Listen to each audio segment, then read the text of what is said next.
आज हम आपको डीएलएड द्वितीय सेमेस्टर के विषय वर्तमान भारतीय समाज एवं प्रारंभिक शिक्षा इसका सिलेबस बताएंगे।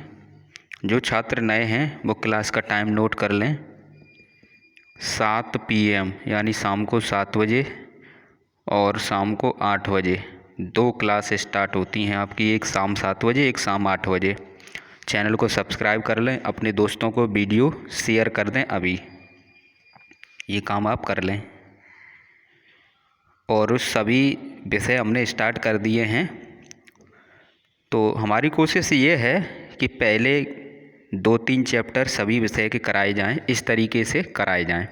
ठीक है, तो प्रत्येक विषय को हम अपने हिसाब से करा रहे हैं, आपको कोई टेंशन लेने की ज़रूरत नहीं है। बहुत से छात्र मैसेज कर रहे हैं, सर एक दिन में सभी सब्जेक्ट कराओ। अरे सभी सब्जेक्ट की ज़रूरत नहीं है, ज़रूरत इस बात की है कि पेपर से पहले सिलेबस कंप्लीट होना चाहिए। तो हम अपने तरीके से करा रहे हैं, करते रहें। कुछ पहले हमारी कोशिश ये है, जैसे कंप्लीट सिलेबस है उसके 4 भाग कर दिए जाएं। जैसे ये कंप्लीट सिलेबस है तो आधा, आधे में से आधा, ठीक है, तो इतना हम करा दें, यानी 1/4 हिस्सा हम करा दें सभी विषय का। ठीक है, फिर 1/4 फिर करा देंगे तो आधा हो जाएगा सभी विषय का। इस प्रकार से हम करा रहे हैं। ठीक है, तो नोट्स बनाते चलें। समझते हैं दोस्तों, शिक्षा की संकल्पना आज सिलेबस करा रहे हैं और कल आपको ये टॉपिक कराएंगे, शिक्षा की संकल्पना। ठीक है, देखते हैं दोस्तों, शिक्षा की संकल्पना। अर्थ में आपको प्राचीन और अर्वाचीन शिक्षा के बारे में यहाँ पर पढ़ना होगा, उनका महत्व पढ़ना होगा।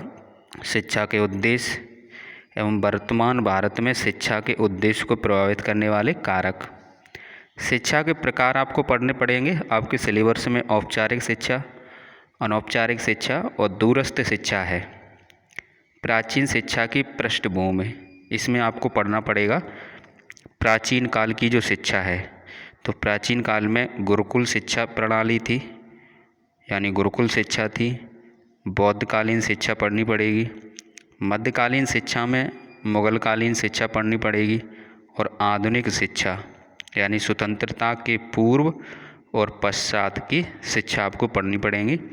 और ये पूरा ही इसी एक टॉपिक पर आपका सेकंड पेपर है। आपका जो आपका दूसरा पेपर बनाया गया है वो पूरा इसी पर बेस पे है कि स्वतंत्रता से पहले और स्वतंत्रता के बाद जो भी शिक्षाएं अभी तक चल रही हैं, जैसे मिड डे मील कार्यक्रम है और क्या था आपका, और जो भी हैं उसी में सभी आ जाते हैं। सर्व शिक्षा अभियान है आपका। ठीक है, छात्रवृत्ति से संबंधित है, यानी नामांकन बढ़ाना सरकारी स्कूलों में, ये सभी उसी के अंतर्गत जो योजनाएं सरकार ने बनाई हैं स्टार्टिंग से लेकर अभी तक वर्तमान तक, वो सभी उसमें आपको पढ़ने को मिलेंगी। ठीक है, प्रमुख शैक्षिक विचारधाराएं और विचारक जैसे आदर्शवाद, प्रकृतिवाद, प्रयोजनवाद। और भारतीय विचारक में विवेकानंद, रविन्द्रनाथ टैगोर, महात्मा गांधी, डॉक्टर राधाकृष्णन, गिजुभाई बधेका। पाश्चात्य विचारक, पाश्चात्य मतलब ये होता है विदेशी। ठीक है, अपने यहाँ के नहीं, विदेश के हैं। Plato, Rousseau, John Dewey, Froebel, Maria Montessori. और इसी में खंड का है, इसमें क्या पढ़ना है, शिक्षा और समाज। शिक्षा और समाज पढ़ना है। इसमें शिक्षा और समाज का अंतः संबंध, शिक्षा के प्रभावी कारक, परिवार, समाज, विद्यालय, राज्य एवं जनसंचार साधन। शिक्षा और सामाजिक परिवर्तन, इसमें आपको सामाजिक परिवर्तन के कारक पढ़ने होंगे। विद्यालय और समुदाय का संबंध, विद्यालय और समुदाय का संबंध, इसमें सामुदायिक केंद्र के रूप में विद्यालय। उभरते समाज के प्रमुख मुद्दे, शिक्षा का सार्वभौमिकरण एवं शैक्षिक अवसर की समानता, शिक्षा का व्यवसायीकरण एवं इस पर नियंत्रण, बचपन छीनता बाल श्रम, इसके अंतर्गत निःशुल्क व अनिवार्य बाल शिक्षा में बाधक। जनसंख्या, जनसंख्या का अर्थ आवश्यकता, महत्व, जो जनसंख्या शिक्षा है उसका अर्थ, आवश्यकता, महत्व एवं समयानुसार मानव संसाधन का विकास, जातिवाद, अलगाववाद, सांप्रदायिकता एवं इसके दुष्परिणाम, सामाजिक, पारस्परिक सौहार्द व समरसता, वर्तमान आवश्यकता, पर्यावरण प्रदूषण एवं पर्यावरण संरक्षण के प्रति जागरूकता, जल संचयन, ऊर्जा एवं भूमि संरक्षण। इसमें कुछ टॉपिक ऐसे हैं वो दूसरे विषय में भी आपको मिल जाएंगे, ठीक है, वहाँ से भी कंप्लीट हो जाता है। जैसे पर्यावरण प्रदूषण है तो इसे आप विज्ञान में भी पढ़ेंगे इस टॉपिक को, प्रदूषण वाला।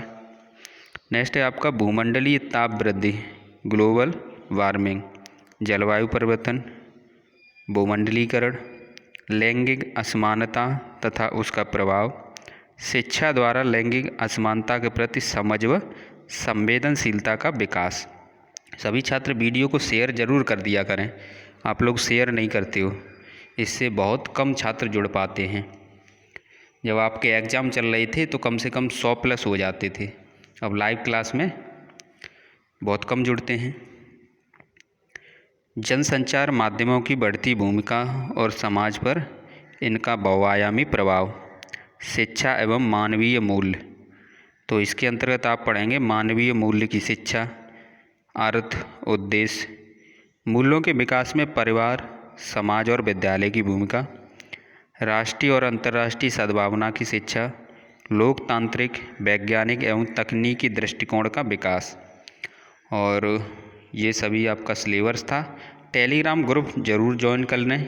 टेलीग्राम ग्रुप ज्वाइन करने के लिए आपको क्या करना होगा कि परीक्षा स्टडी 24 को आप सर्च करें, एक साथ मिला के लिख दें, ये गैप है, गैप नहीं देना है, एक साथ मिला के सभी को लिख दें परीक्षा स्टडी 24, या फिर @DLED PS24 लिख दें, ठीक है, और उसे ज्वाइन कर लें। थैंक यू दोस्तों।